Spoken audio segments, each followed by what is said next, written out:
What's up, guys, and welcome back to another episode of Keeping Up with the Commanders. And I'll start off by saying this is, if I did my math correctly, which I'm like 93% sure I did, this is the 100th episode of Keeping Up with the Commanders / WFTCAST, if we're counting the WFTCAST episodes too. So it's been an incredible journey over the last 3 years, and I just want to say thank you for everyone sticking with it over the last 3 years. And I feel like I'm supposed to say something deep and meaningful, which I just kind of want to say thank you. Thank you for listening to the podcast. It's been 2.5 now, 3 years. I know we're in season 3 of Keeping Up with the Commanders, which I think is also season 3 of just the podcast in general.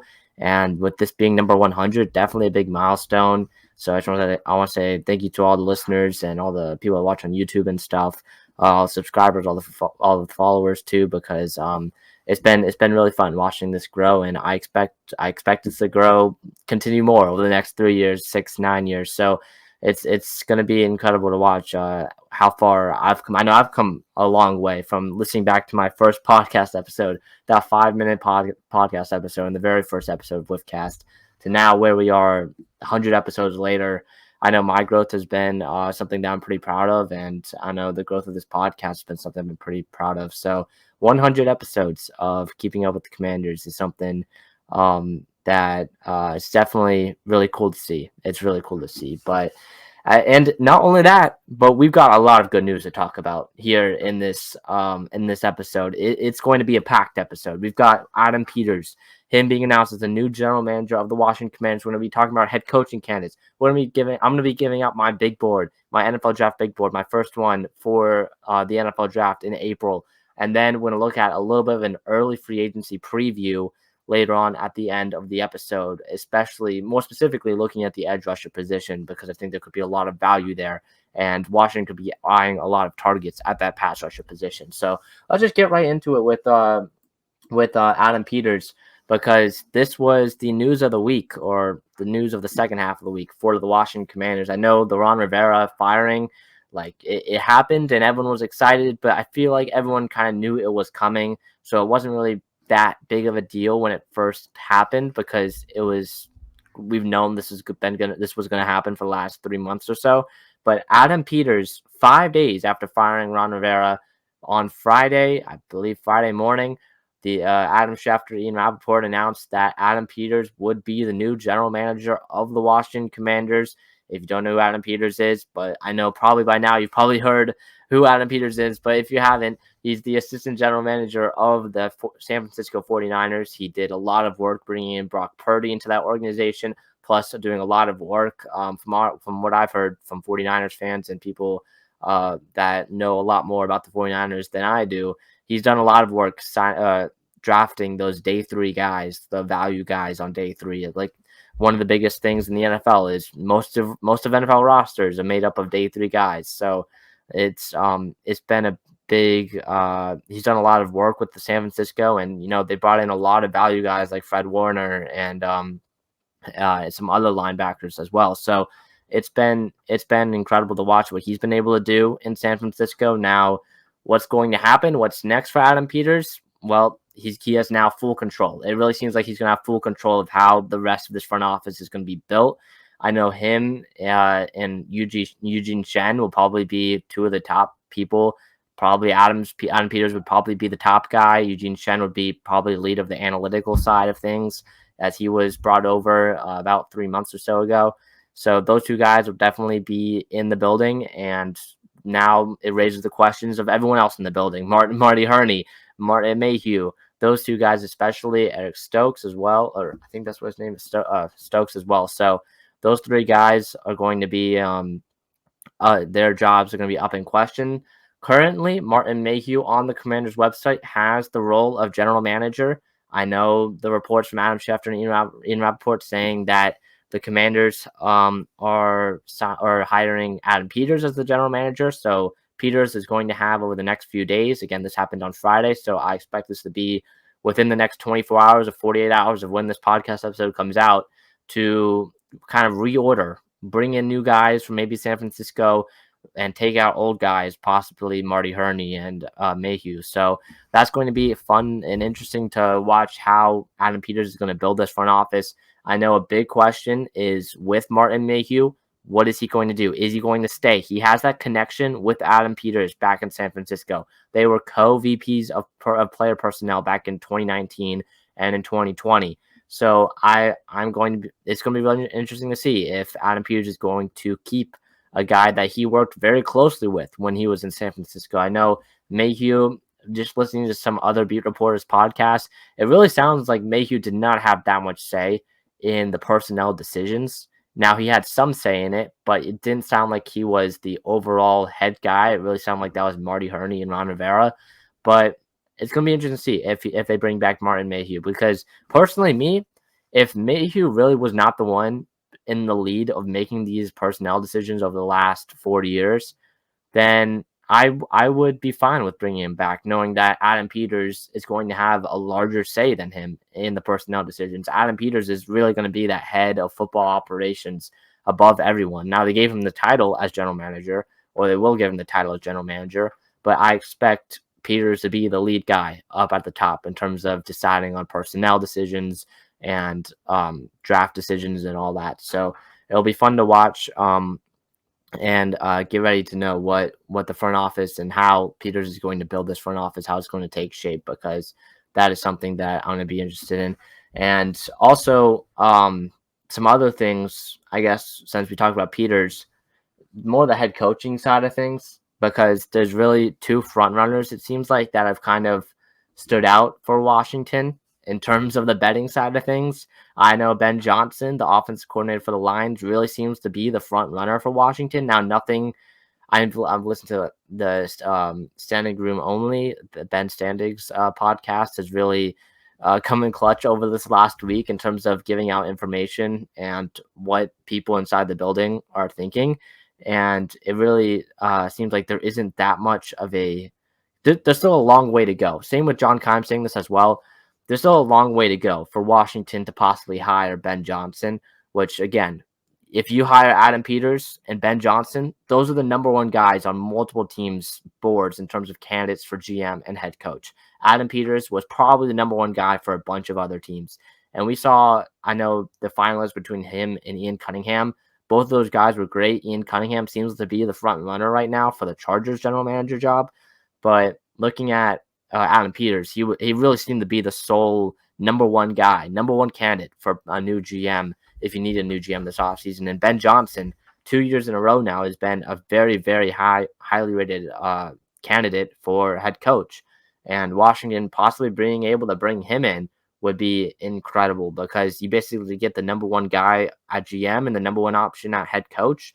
That would be great. Again, there's not really that much that connects the two right now between Ben Johnson and the Washington Commanders. The only thing that really, in terms of connection wise between them, is definitely Chris Spielman.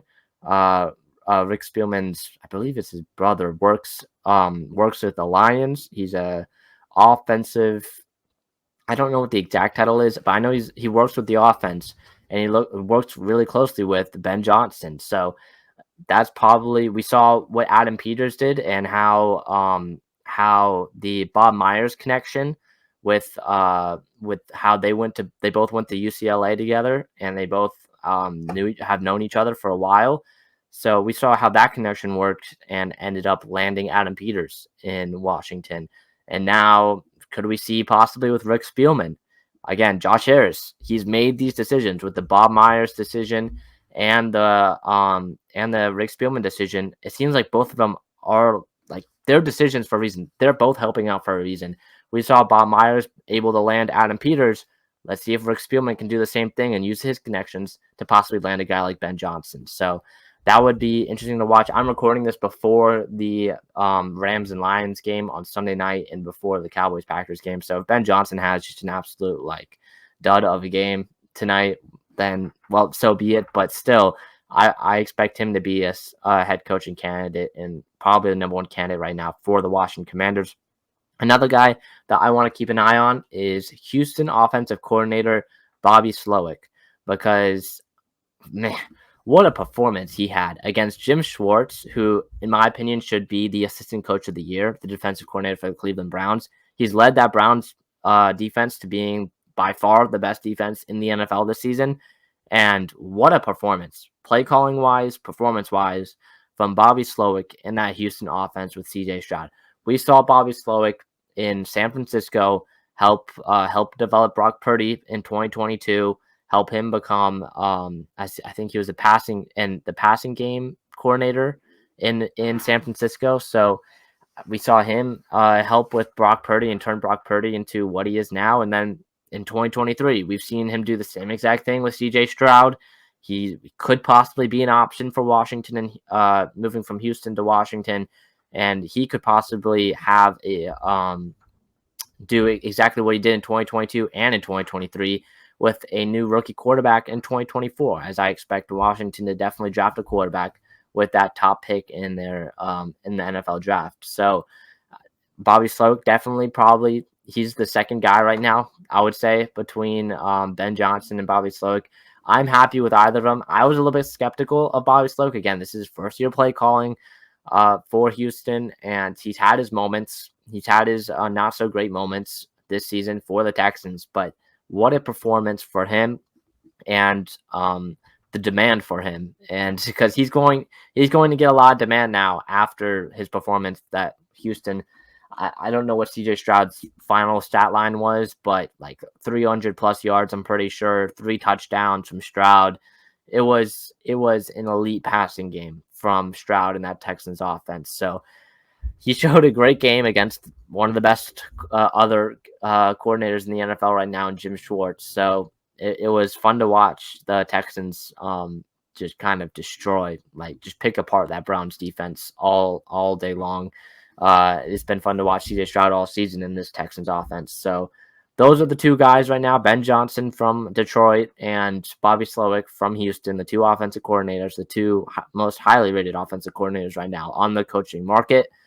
I expect, if I had to make a prediction, I expect one of them to be the next head coach of the Washington Commanders. If I had to make a prediction on who between the two, it's really up in the air. I would really say it's 50-50. I don't have any inside sources, but from what I've listened to all the beat reporters podcast and all their articles and stuff, I really think it's 50-50 between the two. Ben Johnson, it seems to be the guy that Josh Harris wants and Rick Spielman wants. They want, and Adam Peters, they want Ben Johnson. Ben Johnson, I think, is their number one target. But if they don't get him, because I know David Tepper in Carolina, he's going to be throwing a bag at Ben Johnson. So it's going to be interesting to see what Johnson ends up deciding, because he has interviews right now for, I believe, 4 different head coaching positions. But I really expect him to choose between Washington and Carolina. If he does choose Carolina, I do think Bobby Slowick is the backup plan. We'll have to wait and see what happens, as teams can't formally interview head coaching candidates until after the divisional round. However, we have seen virtual interviews. Anthony Weaver getting a virtual interview for Washington. I think that's the only confirmed one right now, is a virtual interview for Anthony Weaver that happened on Thursday night. So that's the only confirmed virtual interview. Again, the candidates still have to go and meet in person with the front office and Adam Peters and Josh Harris. So it's going to take a while. I don't expect this head coaching decision probably until after the conference championship games, in my opinion. I think it's probably going to be during Senior Bowl week is when this all goes down as for a new head coach. So we'll have to wait and see. Another guy, I would say Raheem Morris definitely should be. You should definitely be keeping an eye on Raheem Morris, the defensive coordinator for the Los Angeles Rams. Had some great moments in Atlanta as a head coach there for a little bit, but again, formerly on the Washington staff. Same with Bobby Slowick as well, formerly on the Washington staff back in the early 2010s. So I guess Raheem Morris a little bit later than that, but it's going to be it's definitely going to be between those three. I expect Ben Johnson to be the front runner and the number one option for Josh Harris and Adam Peters. Bobby Slowick is number 2, but the dark horse would definitely be Raheem Morris, in my opinion. So those are my 3 guys for the head coach. But now I kind of want to take a little bit of shift as we continue moving. I want to take a little bit of a shift to the NFL draft. It's 4 months away. The draft, Washington, again, I've mentioned it before on this podcast, has the second overall pick. They've got 5 picks in the top 100. So I kind of wanted to give my, I guess because it's the 100th episode of Keeping Up with the Commanders, I wanted to give my top 100 players. This is an early big board. It's my first big board for the NFL draft. So let's just get into it. Okay, so this is my big board. I'm not going to go through every single person on this because we're going to be here all day if I go through every single person on this. I kind of just want to talk about some of the top guys and some sleepers maybe that I think could rise in throughout the draft process. Some of these guys, by the way, are returning back to college. I'll let you know who, but most of these top people, they're not. I don't think any of these top people are not. Probably the big thing is Marvin Harrison Jr. being my best player in the 2024 NFL draft. I don't expect this to change. This guy is as close as you can get to a generational wide receiver prospect as you can. He does everything well. There's very little weaknesses in Marvin Harrison Jr.'s game. I don't expect him to be in play for Washington with the second overall pick, as I do expect it to be a quarterback. And right now I have Caleb Williams as my QB1 over Drake May by a pretty good margin. I'm gonna at some point go back and rewatch a lot of these quarterbacks as we get closer to the draft. But throughout the first throughout the first time watching them, I definitely have Caleb above Drake May, and then Jane Daniels a little bit more farther down. But yeah, I had Caleb Williams at 2, Drake Mays at 8. As we go down, I have Jane Daniels at 18, a sleeper guy. I don't know if Washington would be in play for him, but it would be Brian Thomas Jr., the LSU wide receiver. We talked about Malik Neighbors a lot. I know I talked about some of the other wide receivers in this class with Josh Taylor on his channel the other day for as we prepare for the Senior Bowl. But Brian Thomas is a guy that I really like as a prospect. I definitely think he's a first round caliber player, and especially with him in the draft combine or the NFL combine in March, I expect him to go day one. It's going to go somewhere between 20 and 32, but I do expect him to go day one, maybe to a team like the Chiefs that, as we're watching in the playoffs right now, desperately need a wide receiver. So Brian Thomas is a guy that I really like. I had JJ McCarthy at 25 today. He announced that he's declaring for the draft, so that's something to keep an eye on for a team maybe later on in the first round. Bo Nix I had at 36. So that's also a guy that could definitely sneak into the first round and end up maybe going. I know the Vikings are definitely a spot for him. Tez Walker I had at 40. I made this big board like 2 weeks ago. There are players on this big board that are returning to college. Players that haven't said if they are returning, but I expect them to return, like Shador Sanders, who I have at 42. I expect him to return. He hasn't announced it yet, but I had him here anyways because he hasn't announced it yet. But Tez Walker, he's going to go to the Senior Bowl. I'm excited to see him play at the Senior Bowl. I had him at 40 in my initial big board, but I don't think he's at 40. I think he's a lot lower than that. I wouldn't even put him in the top 100 on my second one. So that's something to keep an eye on. I did make this one like two or so weeks ago.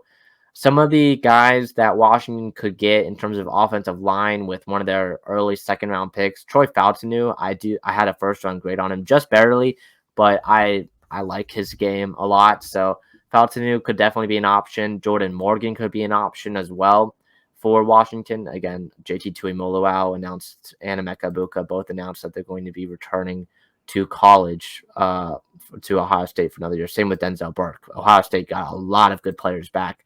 But yeah, Patrick Paul could be an option at offensive tackle. Xavier Legette could be an option at wide receiver. If Washington chooses to take a wide receiver, wanting that X receiver, moving Jahan Dotson to the slot, and wanting to really get that X receiver, Xavier Legette could be an option. Quinn Ewers announced he's returning to college, so I wouldn't worry about that.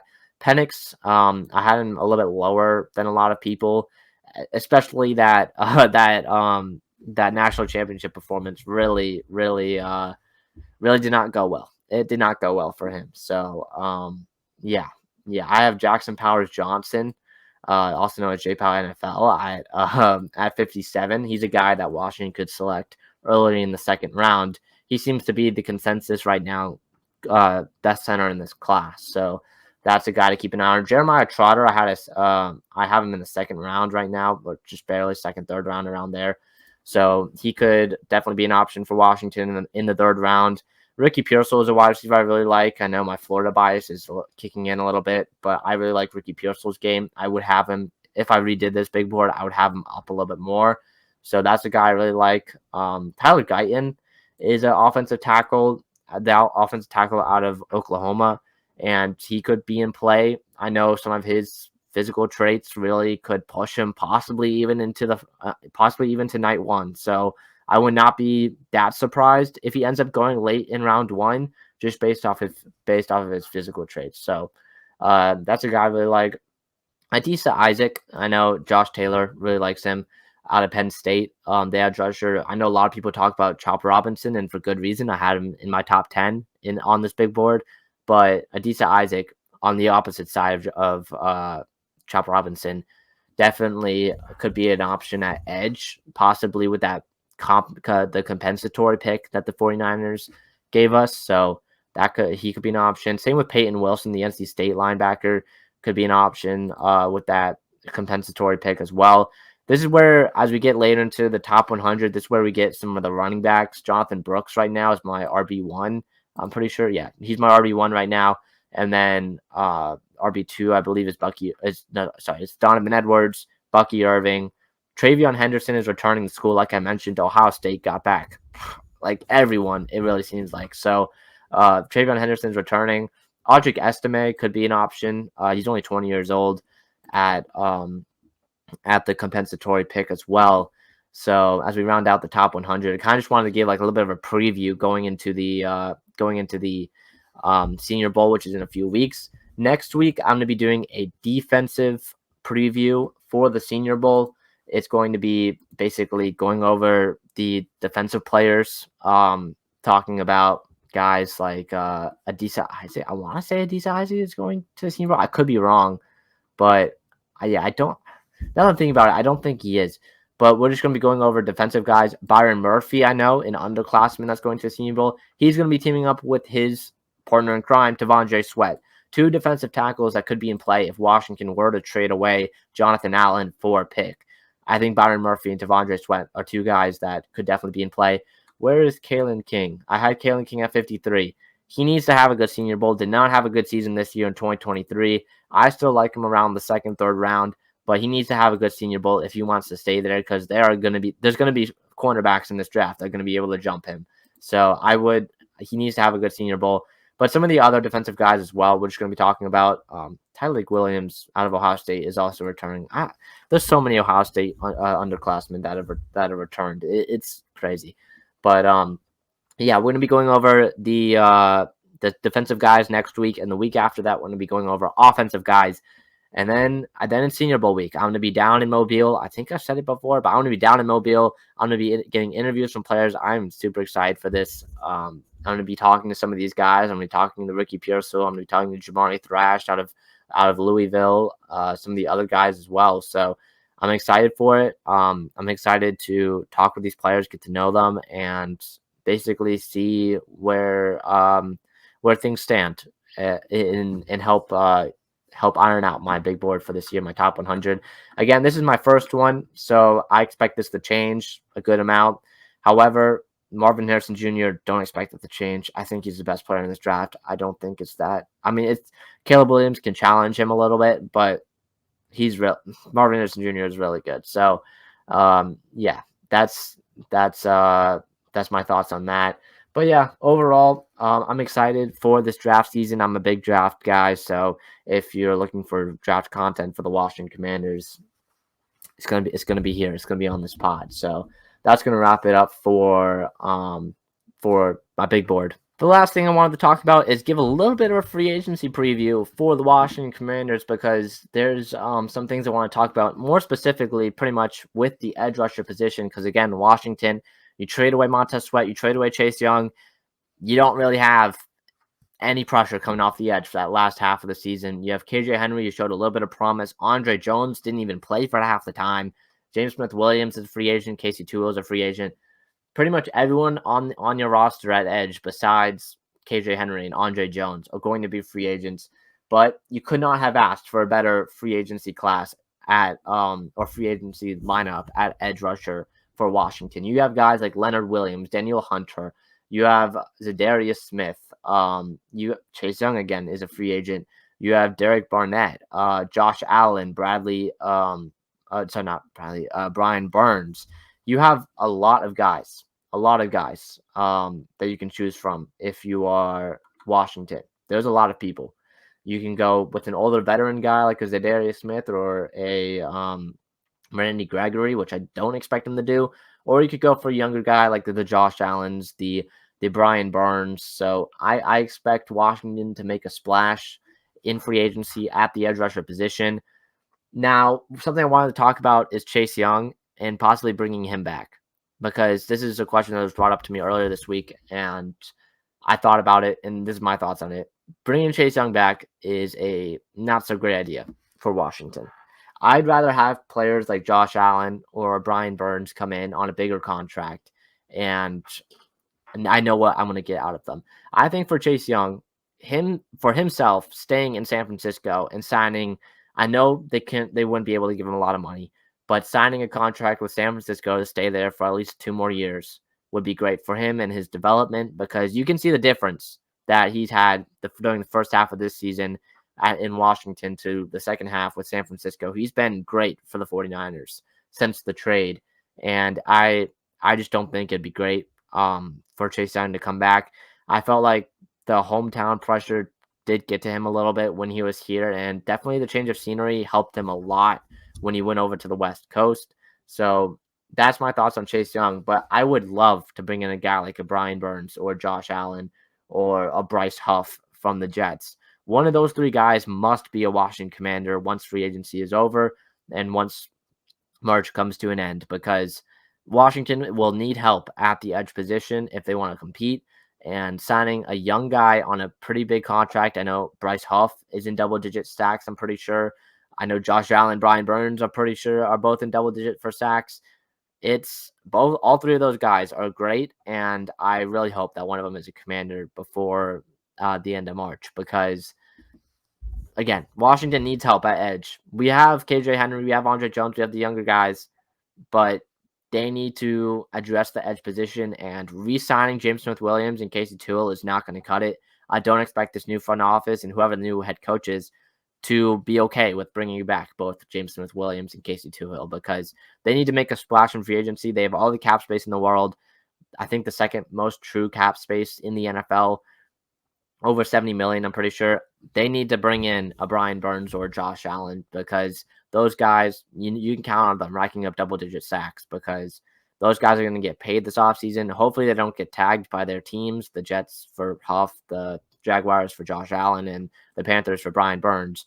But saying that the Panthers were willing to ship away Brian Burns at some points during this season and during last season, Brian Burns, I think, could be the most likely guy to hit the market instead of getting tagged. Same with Bryce Huff, because I don't think the Jets are going to have the money to tag him. But yeah, so a Bryce Huff or a Brian Burns would probably be the 2 most likely guys, but just any of those 3 would be awesome for the Washington Commanders. So that's going to wrap up the 100th episode of Keeping Up with the Commanders. I know the playoffs start soon here on Sunday, so I need to get to that. But this is going to wrap up the 100th episode. Thank you guys for listening and watching or watching 100 episodes of Keeping Up with the Commanders. See you guys next one. Peace.